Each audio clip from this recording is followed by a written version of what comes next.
देश में नहीं ऐसा प्रावधान। डिजिटल अरेस्ट से रहे सावधान। इन दिनों स्कैमर्स सीबीआई, ईडी, नारकोटिक्स के अधिकारी बनकर वीडियो कॉल के जरिए लोगों को ब्लैकमेल कर रहे हैं।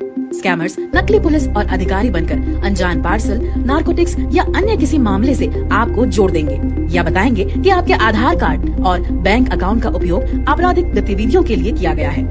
फिर आपके ही घर में आपको बंधक बनाकर घंटों तक पूछताछ करते हैं। साइबर ठग हूबहू पुलिस थाने का बैकग्राउंड बनाकर आपको विश्वास दिलाने के लिए अलग अलग अधिकारी से वीडियो कॉल पर बात कराते हैं। फिर जमानत के नाम पर या किसी अन्य प्रकार से डरा धमकाकर आपसे आपके ही पैसे ट्रांसफर करवा लेते हैं। आपको भनक भी नहीं लगती और आप डिजिटल ठगी का शिकार हो जाते हैं।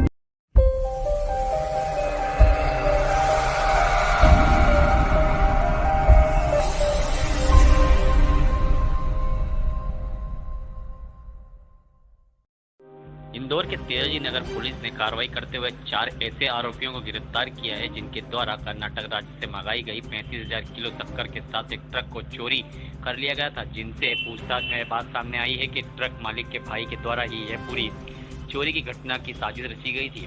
ड्राइवर को 5 लाख रुपए का लालच देकर अपने साथ मिलाया, जिसके बाद उसके द्वारा कर्नाटक से इंदौर मंगाई गई 35,000 किलो शक्कर को चोरी कर अलग अलग स्थान पर बेचना कबूला गया। पुलिस के द्वारा फरियादी रिजवान खान के द्वारा शिकायत दर्ज कराई गई थी, जिसमें कार्रवाई करते हुए फरियादी रिजवान के भाई सहित परवेज, सुल्तान, मोइनुद्दीन और सद्दाम नामक 4 आरोपियों को गिरफ्तार किया। वहीं इस मामले में एक सर्वसहार नामक आरोपी अभी भी फरार है, जिसकी तलाश में पुलिस जुटी हुई है। रुकना भैया। देखिए, कल थाना तेजाजी नगर के अंदर एक ट्रक ड्राइवर हमारे थाने के अंदर आता है। उसके द्वारा थाने से सूचना की जाती है कि 35,000 किलो चीनी से भरा हुआ उसका जो ट्रक है उसको कोई लोग चुरा के ले गए हैं। तत्पश्चात चौकी और ट्रक ड्राइवर द्वारा ये बताया गया था कि वह ट्रक को खड़ा करके किसी टायर की दुकान पर टायर खरीदने गया था। उस दरमियान ये घटना घटी हुई। थोड़ा हमको उसके पुलिस को थोड़ा उसके बयानों में विसंगति लगी, तो तत्पश्चात हमने इसको इन्वेस्टिगेट शिकायत के आधार पर हमने इसको इन्वेस्टिगेट करना स्टार्ट किया। दौरान इन्वेस्टिगेशन के हमको ये प्राप्त हुआ कि ये जो ट्रक का जो ओनर है उसके द्वारा 35,000 किलो चीनी कर्नाटका से मंगाई जा रही थी। उसके पश्चात खरगोन में जब ये ट्रक वहाँ पे पहुँचता है तो उसका जो ड्राइवर है वो उसका स्वयं का जो भाई है उसका ड्राइवर बनता है और ट्रक को जहाँ पे भी इंदौर के अंदर डेस्टिनेशन पे डिलीवर करने के लिए ट्रक लेके आता है। तत्पश्चात जो ट्रक ड्राइवर था उसके द्वारा CCTV फुटेज जब हमने चेक किए और जहाँ पे माल डिलीवर हुआ उन लोगों से जब हमने पूछताछ करी और जो माल हमको वहाँ से रिकवर हुआ, तो ये जो ट्रक ड्राइवर था इसके द्वारा 5 लाख रुपये जो इनके बीच में समझौता हुआ था कि भाई पूरे ट्रक को हम चोरी कर लेंगे, उसके पश्चात तो माल को अपने हिसाब से ठिकाने लगा देंगे और चोरी की सूचना थाना पुलिस तेजाजी नगर को देंगे। तो 5 लाख रुपये का इनके बीच में तय हुआ था। तो इनके द्वारा इंदौर शहर के विभिन्न जगहों पर जैसे चंदन नगर में और ग्रामीण थाना क्षेत्र के धामनौर, वहाँ पे इन्होंने कुल 300 और 400 के आसपास बोरियाँ डिलीवर करी। सभी से हमने माल रिकवर किया पूछताछ करने उपरांत, तब जाके इस पूरे घटनाक्रम का खुलासा हो पाया और इसके अंदर हमने मालिक जो ट्रक के जो मालिक है उनसे FIR रजिस्टर करके सभी आरोपियों के हाथ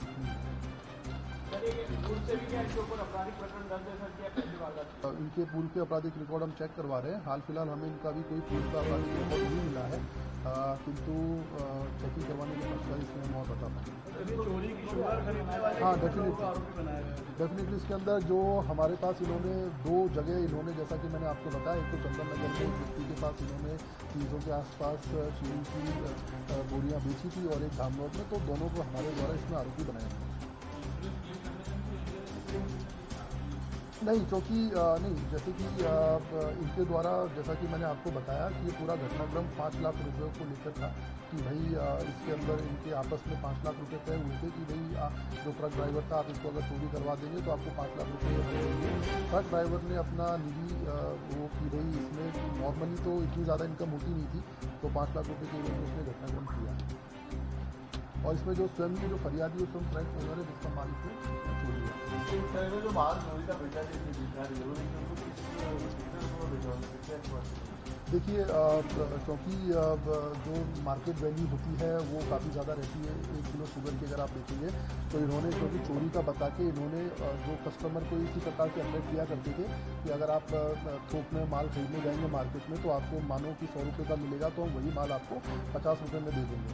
और जो इसका जो एक्चुअल मालिक था चीनी का जो ट्रक ओनर था उसको इन्होंने बताया कि भाई ये पूरा ट्रक चोरी हो गया, तो इस प्रकार से इन्होंने थोड़ा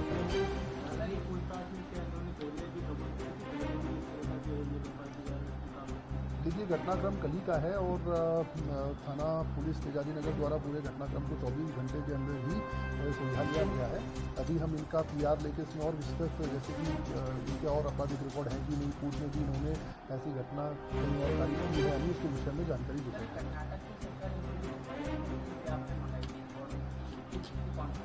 नहीं देखिए व्यापारी लोग जो होते हैं वो इस प्रकार से करते ही हैं, कहीं से माल मंगाते हैं उसको फिर यहाँ पे जो उनके रिटेलर्स होते हैं उनको कुछ क्वांटिटी जैसे कि सारा माल एक के पास नहीं जाके 10-15 रिटेलर्स के पास जाता, तो जो बिजनेस कम्युनिटी है उस प्रकार से करते ही ऐसे व्यापार होता भी है। लेकिन वैसा ना करके इन्होंने उसको बीच में पूरे प्रोसेस को सबोटाज किया और उसको चोरी का रूप देने का प्रयास किया ताकि ये उस माल को सस्ते दामों पे अन्य लोगों को बेच सकें ताकि इनको भी मुनाफा हो और इनके ऊपर इल्ज़ाम भी ना आए। देखिए खिलवाड़ करके व्यक्ति है उनका नाम, तो उनके द्वारा ही FIR इसमें फरियादी भी हुई है, उनके द्वारा ही FIR रजिस्टर कराएंगे। सर क्या कोई गिरोह काम कर रहा है जो इस तरीके से बड़े पैमाने पर व्यापारियों का माल ट्रांसपोर्टेशन के नाम पर गायब कर देते हैं? देखिए इस प्रकार की शिकायतें पहले भी कई बार आई है और पहले भी कई प्रकरण पुलिस द्वारा इसमें कायम किए गए हैं और सफलतापूर्वक जिनकी तस्दीक भी की जा चुकी है, तो इस प्रकार की घटनाएं आमतौर पर होती रहती हैं।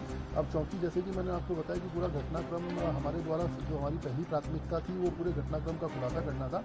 अब इसके अंदर आरोपियों का PR लिया जाएगा, उसके पश्चात ये किस गिरोह के तौर पर अगर काम करते थे तो संगठित जो अपराध की हमारी नई धारा है उसके अंदर भी हम इसमें सेक्शन बढ़ाएंगे, तो सब PR के बाद विस्तृत पूछताछ के बाद ही बता सकते हैं।